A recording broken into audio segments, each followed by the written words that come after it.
Profesora de la Universidad Autónoma del Estado de Hidalgo, Escuela Superior Tepeji del Río. Bueno, pues la asignatura sobre la cual el día de hoy voy a abordar, el tema sobre el cual voy a abordar es Análisis Histórico Universal. El tema es perteneciente al bloque número 1, las revoluciones burguesas, y el subtema sería la Revolución Francesa. Ese sería el tema que pues estaría abordando. El objetivo del bloque es el siguiente. El bloque pretende, a través del contenido que se aborda en el bloque número 1, el objetivo es reconocer y comprender las transformaciones económicas y sociales que surgieron durante el siglo XVIII y siglo XIX, así como los cambios que se produjeron a partir de la Ilustración y de la Revolución Industrial.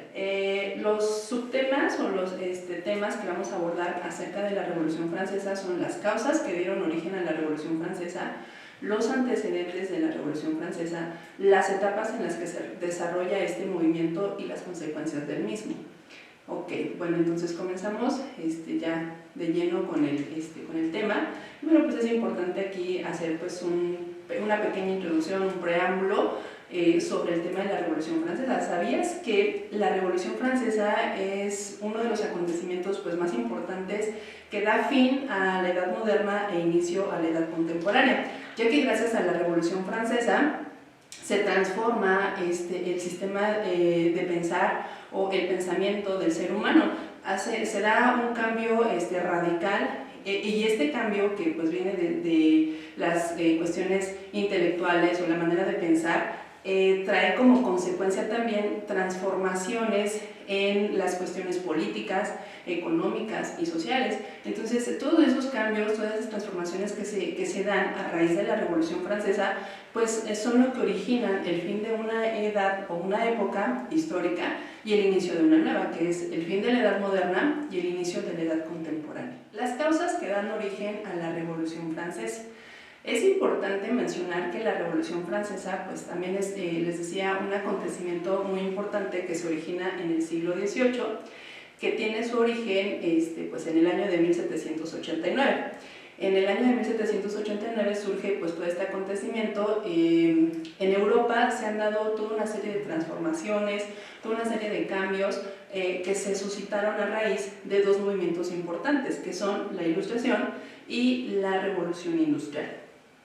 Estos movimientos importantes, bueno, pues los vimos, son los primeros temas que se abordaron. Entonces, estos son como la base tanto ideológica como económica que se van a dar en Europa y que van a generar este movimiento que es la Revolución Francesa.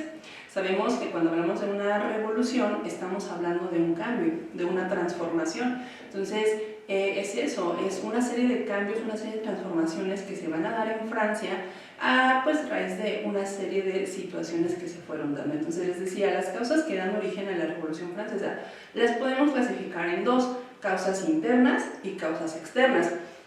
Dentro de las causas externas, pues solamente cuando hablamos de causas estamos hablando de aquellos acontecimientos que dieron origen al evento, que en este caso es la Revolución Francesa. Y entonces cuando hablamos de causas externas son aquellos acontecimientos que ocurrieron fuera de Francia. Y las causas internas, que pues obviamente son los acontecimientos que se suscitaron dentro de Francia. Entonces, dentro de las causas externas, pues tenemos, bueno, les menciono tres acontecimientos importantes que, bueno, a mi consideración son pues los más relevantes o importantes dentro de este movimiento. Uno es la Revolución Industrial. Recordemos que la Revolución Industrial también es una serie de cambios económicos, tecnológicos, científicos, que se van a dar principalmente en Inglaterra y que se extienden por el resto del mundo. Entonces, la Revolución Industrial trae un cambio fundamental, que es el surgimiento y el empoderamiento de una nueva clase social, que es la clase burguesa. Recordemos que en Europa, en los países monárquicos principalmente, existía una estructura social denominada los estamentos, que ahorita vamos a ver en los antecedentes un poquito más adelante, pero bueno, pues abordando esto, los estamentos en los cuales la sociedad estaba integrada por tres estados: primer estado, segundo estado, tercer estado. El primer estado es el que integraba el clero, los altos jerarcas de la Iglesia Católica. y, y el rey estaba en el primer estado junto con la Iglesia Católica. En el segundo estado encontrábamos a la nobleza, la gente que pertenecía pues, a un grupo privilegiado. En el tercer estado estaba el resto del pueblo y en el tercer estado podíamos encontrar a campesinos, artesanos, comerciantes y la clase burguesa. Los burgueses, muchachos, es importante mencionar que los burgueses es la clase acomodada económicamente hablando, o sea, que tiene recursos económicos, pero no tiene privilegios políticos. Entonces, en el movimiento de la revolución industrial que se desarrolla en Inglaterra, bueno, que tiene sus inicios en Inglaterra y después se extiende por el resto del mundo, esta clase burguesa pues va a tener obviamente mucho empoderamiento, porque va a tener una acumulación de capital impresionante. Entonces, por eso es importante, se convierte en una causa para la Revolución Francesa, porque cuando estalla la Revolución Francesa vamos a ver que quienes van a organizar este movimiento pues es la clase burguesa. ¿Por qué? Pues porque es la gente que tiene los recursos económicos para iniciar un movimiento. Además, la clase burguesa, al ser la gente acomodada económicamente hablando, también es la que tiene acceso principalmente a la educación. Entonces es la gente educada, preparada, que leyó, que se allegó de las ideas de la Ilustración, de pues todos los cambios que se fueron dando, las cuestiones intelectuales. Entonces, por eso la clase burguesa es la que va a encabezar el movimiento, y todos los movimientos, o sea, todas las revoluciones que se van a desarrollar en este siglo, las revoluciones burguesas que estamos viendo, pues son precisamente encabezadas, son dirigidas por este sector social, por esta clase. Por eso la revolución industrial se convierte en una causa, porque le va a dar fuerza al grupo de la población, que son los que van a enfrentarse, son los que se van a levantar en armas. Otra causa importante es la Guerra de los 7 años.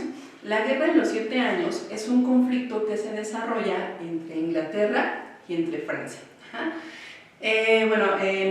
Aquí pues hay una serie de situaciones importantes que son el tema del imperialismo, del colonialismo, que es esa competencia que se da entre los países europeos para obtener las mejores colonias o los mejores territorios en el resto del mundo, en Asia, en África, en América, y entonces empiezan a competir. Para el siglo XVII, Inglaterra y Francia eran dos de las naciones más poderosas, eran dos de las naciones que tenían colonias en todas partes del mundo. Entonces se da una competencia entre ellos y terminan con un conflicto bélico, que es la Guerra de los 7 años, que se desarrolla de 1756 a 1763. En ese conflicto, muchachos, Francia termina derrotada, es derrotada por los ingleses, y bueno, pues esto va a generar, pues así como inconformidad obviamente por parte de los franceses, que en algún momento los franceses van a querer la revancha, van a querer pues desquitarse, ¿no? Así como que pues ¿cómo? Que me ganó, que no sé qué. Entonces, pues bueno, pero además de esta situación del enojo que provoca pues, el haber sido derrotados, también está el deterioro económico. Obviamente una guerra pues implica un desgaste económico, tanto para el que gana como para el que pierde. O sea, es un desgaste económico para los dos bandos.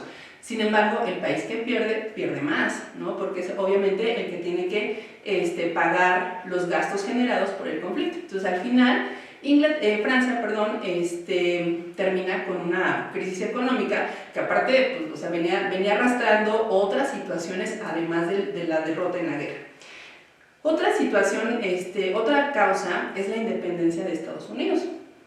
Recordamos que la independencia de Estados Unidos es un movimiento burgués también que se desarrolla pues, en el siglo XVIII, en el año de 1776, inicia este proceso de independencia. ¿Y de quién se independiza Estados Unidos? Pues de Inglaterra, ¿no? De hecho, bueno, pues ya como lo vimos anteriormente, pues sabemos que cuando está iniciando este proceso de independencia, pues Francia, porque se va a independizar de Inglaterra, Francia dice, pues de aquí soy, no es el momento de desquitarme, es el momento de, pues sí, o sea, de la revancha con Inglaterra. Y entonces, ¿qué hace Francia? Decide dar el apoyo económico y militar a los norteamericanos para que consumen su independencia.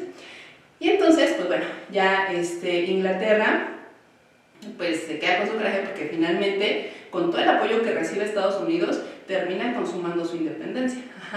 Pero ¿qué va a provocar para Francia la independencia de Estados Unidos? ¿Por qué se convierte en una causa para la Revolución Francesa, por dos razones. Una, Estados Unidos, cuando consuma su independencia, va a consagrar su ideología o la ideología de la Ilustración en la Constitución norteamericana. Y entonces los norteamericanos van a establecer o van a llevar a cabo todas esas ideas que se propusieron en la Ilustración, como la división de poderes, los derechos del hombre, como la libertad, la igualdad, la propiedad, la seguridad, el sistema democrático, etc., ¿no? Entonces, los gobiernos republicanos.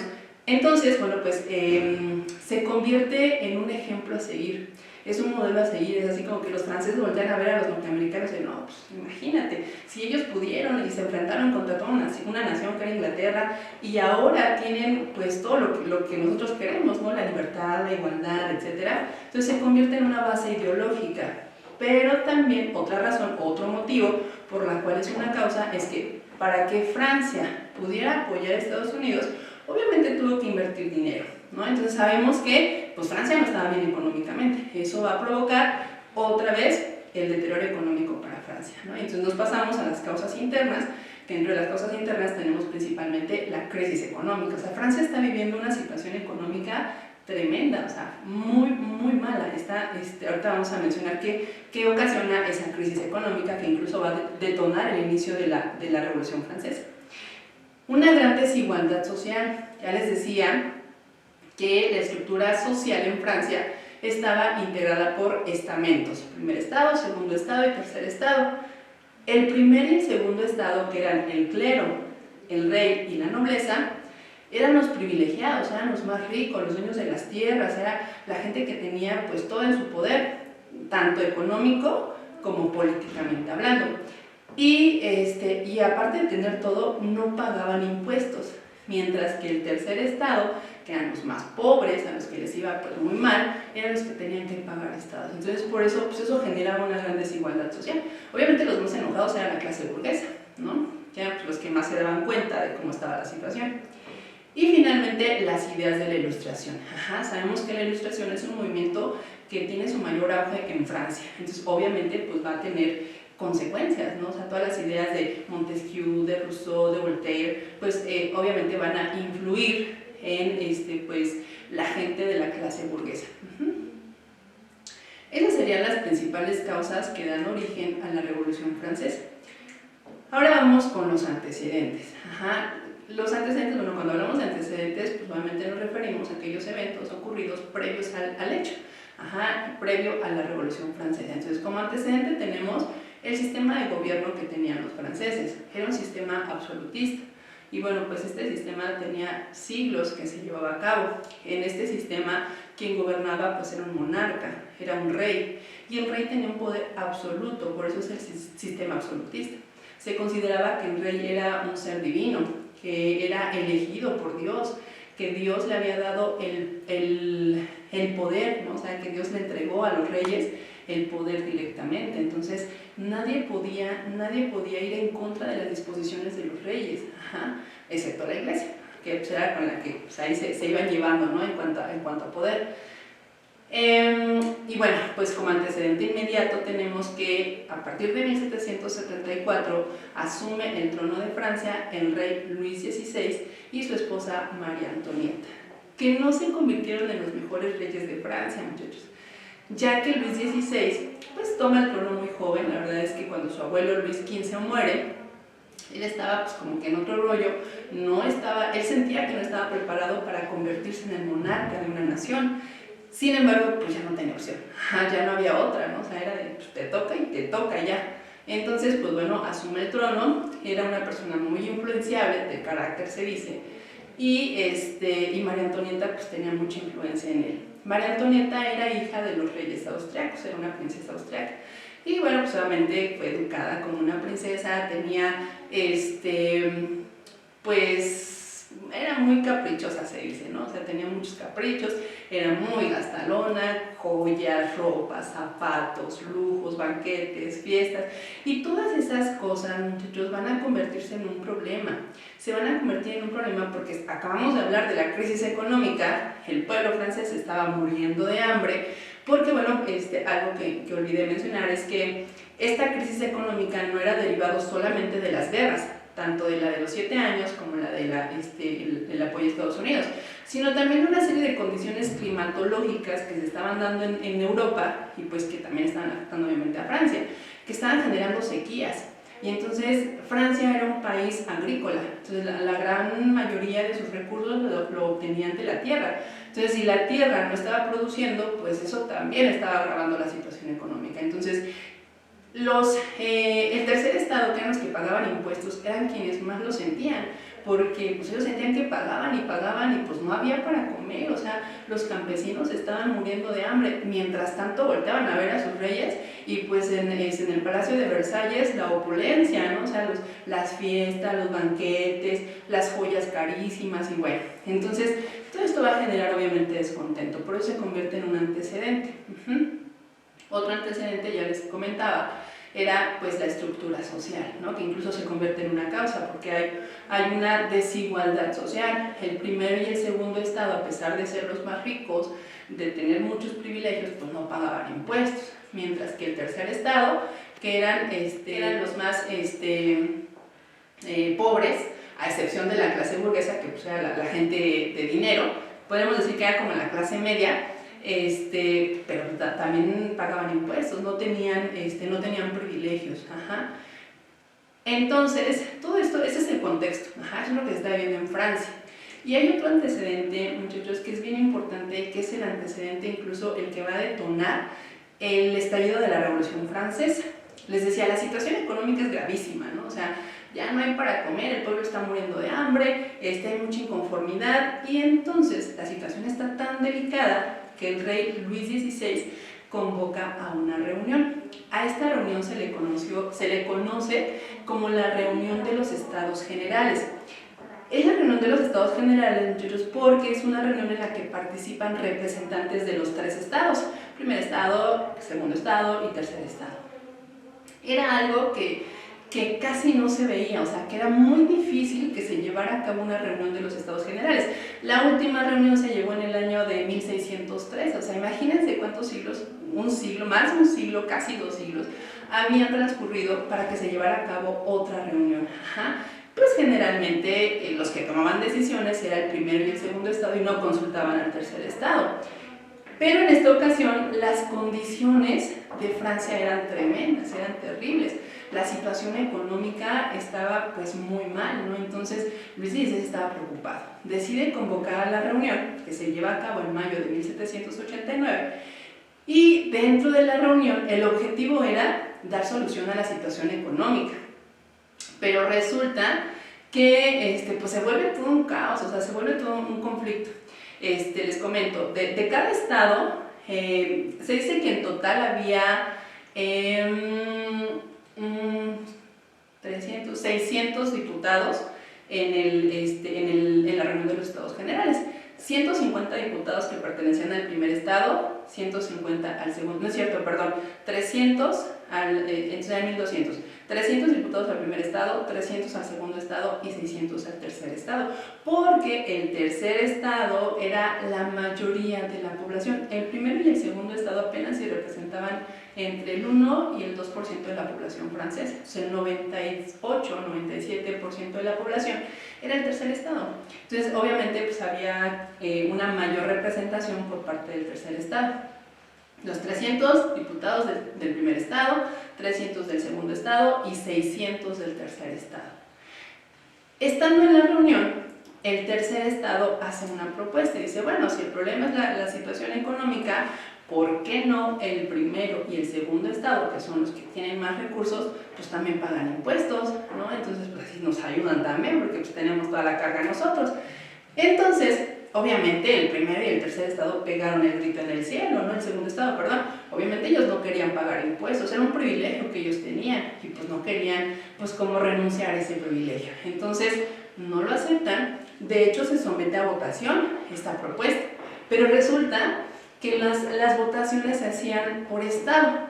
Cada estado tenía derecho solo a un voto, no eran votos individuales. Entonces, obviamente, pues eran siempre 2 contra 1, ¿no? Entonces era muy complicado que el tercer estado pues tuviera algún beneficio. Incluso el tercer estado propuso que las votaciones se hicieran de manera diferente. Dijeron, no, pues hay que votar de manera individual, porque así sabían que ellos tenían la mayoría, porque había gente del primer estado y gente del segundo estado que apoyaban la propuesta. Entonces así podían tener pues una mayoría, ¿no? Entonces, pero también fue rechazado. Entonces esto generó pues mucho conflicto en la reunión de los Estados Generales, al grado que se hizo pues todo un caos. El rey Luis XVI dice, no, pues esto no tiene solución, esto es un conflicto, y como que ve que ya todo estaba muy desorganizado y decide salirse de la reunión. Es importante mencionar que la reunión se lleva a cabo en el Palacio de Versalles, en el Salón de los Espejos. Entonces, el rey dice, no, pues yo ya me voy, no se ponen de acuerdo, me voy, se va. Primer estado, también nosotros nos vamos. Segundo estado, nos vamos. Y se van y dejan al tercer estado ahí. Ahí se queda el tercer estado y ellos se quedan discutiendo la situación. Ajá. Se van a cambiar de salón, por cierto, nada más como comentario. Se cambian de salón y se pasan al salón de juegos del rey. Ajá. Entonces ahí se van a reunir los del tercer estado. Estos son los principales antecedentes, muchachos. Con esto terminamos causas, antecedentes de la Revolución Francesa. Y empezamos con las etapas de la Revolución Francesa. Esto de la reunión de los Estados Generales es el antecedente inmediato, porque pues vamos a ver que esto es lo que va a dar pie al inicio del movimiento de la Revolución Francesa. La primera etapa, son 4 etapas de la Revolución Francesa. La primera etapa se le conoce o se le denomina la Asamblea Nacional Constituyente. Les voy a mencionar algunos eventos importantes que ocurrieron en esta Asamblea Nacional Constituyente. Se lleva a cabo esta etapa de 1789 a 1791. Bueno, pues resulta que el tercer estado se queda, se cambian de salón, se pasan al salón de juegos de Luis XVI y empiezan a discutir de la situación que se está viviendo en Francia y bueno, pues que es importante generar cambios y toda esta situación. Y ellos deciden constituirse y nombrarse Asamblea Nacional Constituyente. Y hacen un juramento que se conoció como el juramento del juego de la pelota. El juramento consistía en que ellos iban a mantener ahí, no se iban a separar, iban a trabajar para la creación de una constitución para Francia. Una constitución que generara cambios, que apoyara las ideas de la ilustración, como la igualdad, por ejemplo, ¿no? La igualdad que ellos estaban buscando era que todos pagaran impuestos, no solamente el tercer estado, sino primero y segundo estado. Y entonces, bueno, pues así se constituye la Asamblea Nacional Constituyente y así se le denomina a esta etapa. Entonces, los integrantes del tercer estado hacen este juramento que dice no nos vamos a separar hasta que elaboremos una constitución. Entonces, la situación pues se sale de las manos. De repente esto llega a oídos del pueblo, de la situación que se está dando. La gente empieza pues como a amotinarse en varias partes de Francia. Luis XVI se da cuenta de la situación, que se está convirtiendo en esto en un conflicto, y aparte empiezan a generarse rumores. Y uno de los rumores que se genera era que Luis XVI, con apoyo del ejército francés, iban a atacar a la población e iban a disolver la Asamblea Nacional Constituyente con lujo de violencia. Es un rumor que se hace correr, en realidad no se sabe si eso era cierto. Sin embargo, el pueblo, cuando escucha que Luis XVI quiere disolver la Asamblea Nacional y que quiere atacar al tercer estado y al pueblo en general, entonces el pueblo se amotina. El 14 de julio de 1789 se da un amotinamiento en un edificio que está en París, que es la Bastilla. La Bastilla era un edificio emblemático que representaba el poder absoluto de Luis XVI. Es la razón por la cual el pueblo se amotina y se va a este edificio, a esta construcción, y la derriban. Toman la prisión, porque era una prisión. Toman la prisión, liberan a los presos, que había como 2 o 3 presos, era una prisión muy, muy pequeña, no pequeña de tamaño, sino de población, porque dicen que era una prisión en la que se encontraban encarcelados los presos políticos. La gente pues, que se oponía al sistema, ¿no? Entonces eran pocos realmente, por eso se consideraba que era el símbolo del absolutismo. Entonces el pueblo toma la prisión y esto se considera como la caída del poder de Luis XVI. A partir de este momento decían, bueno, pues Luis XVI sigue siendo el rey de Francia, pero ya no tiene el poder. El poder ahora está en manos del pueblo. Y bueno, se van a suscitar pues toda una serie de situaciones. Las situaciones se complican mucho, les digo, empiezan a haber varias rebeliones, varios levantamientos en varias partes de Francia, y la nobleza se da cuenta pues que hay un fuerte peligro para ellos, la nobleza y el clero. Gran parte de la nobleza, muchachos, decide irse de Francia, porque están en peligro. Muchos se van de Francia y se van a refugiar a Austria o a Prusia. Para allá se establecen o allá se quedan, o sea, allá se refugian, y desde estos lugares, tanto de Prusia como de Austria, empiezan a organizar una contrarrevolución. El clero, pasa lo mismo con la iglesia igual, algunos se quedan en Francia, pero muchos también se van. La gente que se queda, tanto de la nobleza como del clero, terminan renunciando a sus privilegios de manera voluntaria. A esto se le conoce como la Noche de los Milagros, cuando los nobles renuncian a sus privilegios y se unen a la revolución finalmente. Si no puedes con el enemigo, pues únetele, ¿no? Entonces se crea una constitución civil del clero en donde al clero le quitan el poder, le quitan sus privilegios. Entonces les digo, o sea, por eso muchos sacerdotes o mucha gente que pertenece a la Iglesia Católica se fue. Entonces son muy pocos los que se quedan. Generalmente pues, la gente del bajo clero, que era la gente pues, que estaba en las iglesias o en las parroquias. Otro evento importante de esta etapa es la Declaración de los Derechos del Hombre y del Ciudadano, que se proclama el 26 de agosto de 1789. Este documento es en donde se consagra toda la ideología de la Revolución Francesa, que se resume en 3 palabras: igualdad, libertad y fraternidad, que es lo que se va a difundir. Los revolucionarios franceses lo que van a defender, de hecho se convierte en el lema de la Revolución Francesa: igualdad, libertad y fraternidad. Y finalmente la Constitución de 1791, la Constitución francesa se promulga en 1791, que era pues, la encomienda que tenía la Asamblea Nacional Constituyente.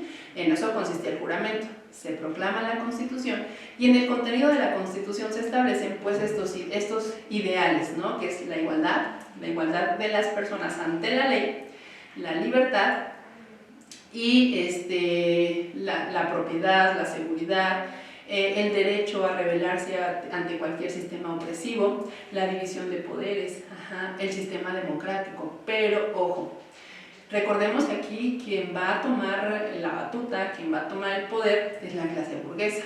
Entonces son los ricos, a final de cuentas es la gente que tiene los recursos económicos. Ellos no quieren perder ese poder económico. Entonces lo único que querían era tener el poder político también. Entonces en la Constitución queda consagrado el derecho al voto, el sufragio, pero no va a ser un sufragio universal porque no todos podían votar. El voto estaba solamente permitido para la gente de la nobleza, la gente que tenía dinero, porque pues era la gente que estaba preparada, era la que iba obviamente a emitir un voto más consciente. Ese es el razonamiento que se da. Entonces no hay un sufragio universal, solo se permite el voto para pues, cierta parte de la sociedad, quedan los ricos.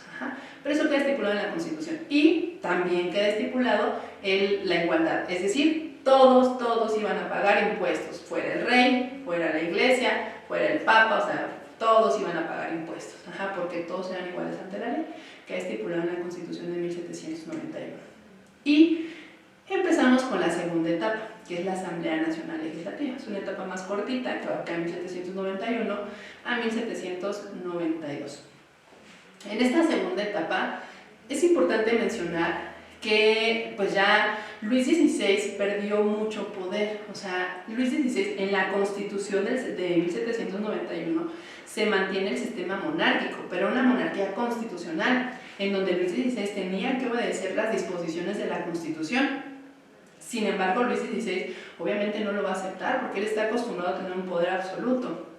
Entonces pues no está a gusto y empieza a tramar pues un complot con los países absolutistas como eran Austria y Prusia. Recordemos que los reyes de Austria eran suegros de Luis XVI. Entonces obviamente Él empieza a organizarse y aparte recuerden que en Austria y en Prusia había franceses de la nobleza y de la iglesia del clero que habían huido para esos países y que estaban en esos países organizando una contrarrevolución. Entonces Luis XVI se está organizando con ellos para atacar a los revolucionarios franceses. Esto va a ser obviamente un problema para Luis XVI. La situación está muy grave para Luis XVI, está tan complicada que él dice, mejor me voy de aquí, mejor me voy para Austria y desde Austria organizo la contrarrevolución, intenta escapar. Cuando intenta escapar, lo detienen, porque bueno, pues les cuento un chisme, pues resulta que Luis XVI se va con su esposa, sus cuatro hijos, y se van en un carruaje súper lujoso, así súper grande, quería pasar desapercibido y se va así, bien ostentoso, en un carruaje enorme, que pues había un montón del tesoro que llevaba, ¿no? Entonces se va, y pues a la hora que intenta cruzar la frontera, pasar a Austria, lo detienen, la gente pues de la guardia de seguridad lo detiene, y así como que, porque según él va disfrazado, él y su esposa iban disfrazados, pero pues ven así que el carruaje todo ostentoso, los detienen y los reconocen, los reconocen y los obligan a bajar del carruaje y los regresan, órale, vas para atrás, y los llevan como prisioneros al Palacio de Tullerías. Ahí los mantienen prisioneros y mientras tanto se decide qué hacer con ellos. Se descubre que Luis XVI pues, estaba tramando una contrarrevolución y que estaba pidiendo el apoyo de países extranjeros. Es acusado de traidor. Entonces, esto es lo que pasa con Luis XVI. En cuanto a los revolucionarios, se dividen en dos bandos, los jacobinos y los girondinos. Los jacobinos era el bando liberal. Eran los franceses revolucionarios que pretendían establecer una república y que querían cambios radicales, políticamente hablando. Y los girondinos o girondinos eran los conservadores, eran pues aquellas personas que incluso todavía venían de la nobleza o de la nobleza que había apoyado la revolución, que querían mantener la monarquía, porque sabían que la monarquía implicaba privilegios para ese grupo. Entonces eran los moderados, era el sector moderado, esos son los dos bandos. Los jacobinos tenían un líder que es Maximilien Robespierre, y este personaje era pues un personaje súper apegado a las ideas de la Revolución Francesa, súper radical, era apodado el incorruptible. Entonces, pues Robespierre incita pues, al pueblo, junto con los jacobinos, a que Luis XVI sea acusado por traidor, y el castigo por la traición era la muerte. Entonces, pues incitan para que Luis XVI sea ejecutado, sea pues sí, asesinado. Otro evento importante de esta segunda etapa es que finalmente Austria y Prusia deciden apoyar a Luis XVI, y inclusive, bueno, pues cuando se notan esas intenciones, los revolucionarios franceses le declaran la guerra a Austria y Prusia, y estalla un conflicto, una guerra entre Austria y Prusia contra Francia. Entonces Francia está viviendo dos procesos, ¿no? La revolución como tal y una invasión extranjera, la invasión de Prusia y de Austria, que quieren apoyar solamente el regreso de Luis XVI. Dentro de este conflicto, pues uno de los eventos importantes es la batalla de Valmy, que se lleva a cabo el 20 de septiembre de 1972, donde se da el primer triunfo del bando revolucionario. Finalmente el bando revolucionario sale triunfal de este acontecimiento, y Prusia y Austria tenían que retirarse de Francia. Y reconocer, pues obviamente, el triunfo de la revolución. Etapa número 3, la Convención Nacional.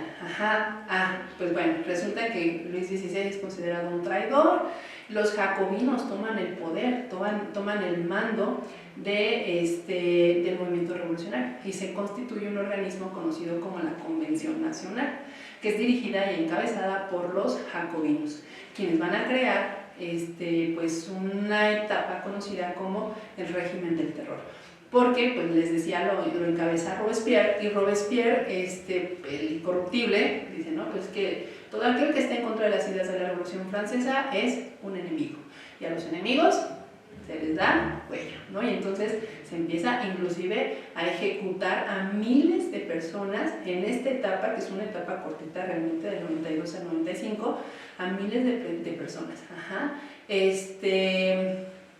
a través, que incluso, como dato curioso, a través de la guillotina, que va a ser el instrumento preferido de los franceses para las ejecuciones durante la Revolución Francesa, empezando por el mismísimo Luis XVI, quien fue ejecutado en enero de 1793, después de haber sido enjuiciado, y que se le consideró un traidor y decidieron ejecutarlo. En enero del 93 es ejecutado Luis XVI públicamente, y en abril de ese mismo año María Antonieta. Los dos reyes fueron ejecutados a través de la guillotina. Entonces, les decía, es el instrumento que van a utilizar por excelencia los revolucionarios franceses, porque pues, era el método más eficiente, más rápido y más económico para todas las ejecuciones que se llevaban a cabo durante el día.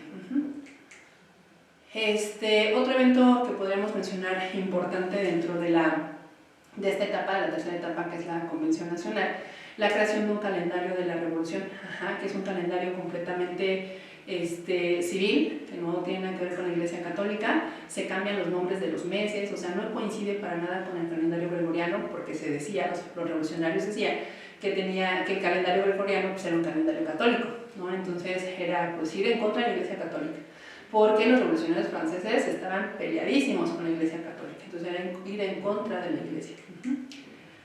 Y bueno, pues ya, para ir concluyendo, la última etapa. En esta última etapa, muchachos, es como una etapa ya como de paz. Pero les platico cómo termina la tercera etapa.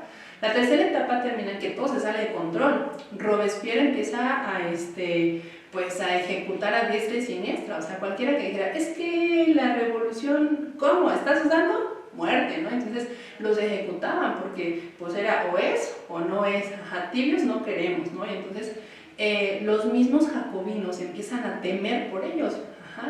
Cuando Danton, que era un personaje muy cercano a Robespierre, quiso así como poner entre duda pues, las decisiones de Robespierre, lo mandó a ejecutar.